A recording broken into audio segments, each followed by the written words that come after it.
Um, anong product ba yung nasa isip mo, Mark?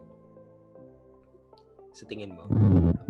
But ano po, yung mga products na nakakasolve ng problem po. Mga tools or anything na food supplement, ganun. Okay, food supplement. Okay. May pinapatulog ka na dyan, Mark, ka? Sa supplement. Okay. So, pag supplement, most likely, diba, pagiging healthy, yung ganun. So, kung meron kang parang maibibigay siguro na tips na masolve yung problem na yon or something na, yun yung mga kailangan mong isipin talaga. Kasi usually kapag food supplement, either gusto nila sigurong pumayat, gusto nilang maging healthy, gusto nilang, diba, takot silang magkasakit, yung mga ganon. So, either pwede ka gumawa ng parang isang page, parang checklist or guide, kasi pwede ka na mag-search yun sa Google. So, medyo may effort lang. Pwede ka mag-search sa Google ng mga tips, how to be healthy, yung mga ganon. Tapos, ang gagawin mo dyan, after mo gumawa ng, yan, let's say, mga tips to be healthy,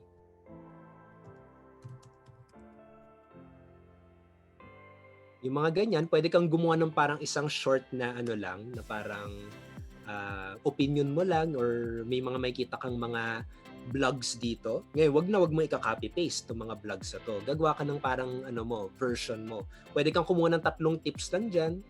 Tapos, dito sa dito sa Microsoft Word mo siguro, pwede mong i-type dyan, tapos save as PDF.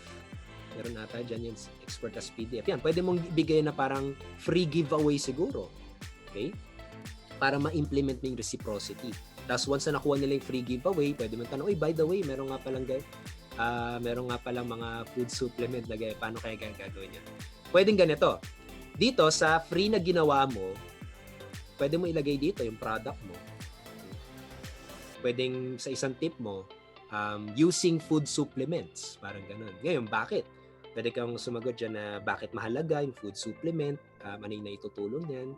And by the way, kung interested ka pala sa food supplement, pwede mo i-check out itong page na to, which is yung company website mo na siguro or yung website nung nandun yung food supplement kung saan nila mabibili. At kapag binili nila yun, ayun, di ba? Possible na pwede kang magkaroon ng commission. Okay? So parang ganun, yung free na binigay mo, nandun mismo yung offer. Okay? Pero ina-ads mo yung free na guideline or free na tips na ginawa mo. Pero yun, kasama pala dun sa tip mo, nandun pala yung product na ino-offer mo na parang nire-recommend mo lang. Okay? Kung nagustuhan nila, bibili siguro sila kung gusto nila. Pero yung link po sa PDF na po, sa PDF ko na ilagay. Yes, pwede naman yan. Lalagay mo yan. Pwedeng gano'n yun. Actually, affiliate marketing yun, yung strategy na gano'n. Ayan. Yun. Okay, welcome. So gusto mo ba ng step-by-step tutorial kung paano gumawa ng isang effective na Facebook ad?